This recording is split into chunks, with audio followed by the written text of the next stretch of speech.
अब हम डिस्कस कर लेते हैं सेक्स रिलेटेड ट्रेट। रिलेटेड का मतलब ये है कि ये किसी एक मेल या फीमेल के अंदर अपना इफेक्ट शो करेगा, क्योंकि मेल और फीमेल के डिफरेंट जेनेटिक बेसिस की वजह से या डिफरेंट फंक्शनल जो है वो ऑर्गन्स की वजह से। तो इसलिए हम लोग इसको अगर डेफिनेशन की बात करें तो अगेन ये वही होता है कि ये सिर्फ एक ही सेक्स के अंदर जो होगा इसका इफेक्ट नजर आएगा because of the difference in the body organs and genes. तो इसमें एक होता है sex influence trait.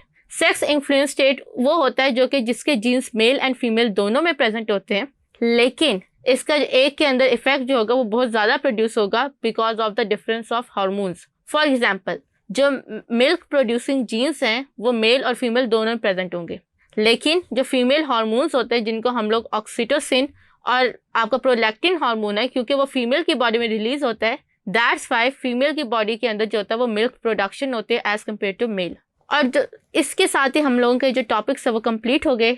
I hope आपको आज के बताए हुए टॉपिक्स अच्छी तरह से समझ आ गए होंगे। दिस इज लाइबा तारिफ from tutorial.pk signing off. See you in the next video. Take care. Allah Hafiz.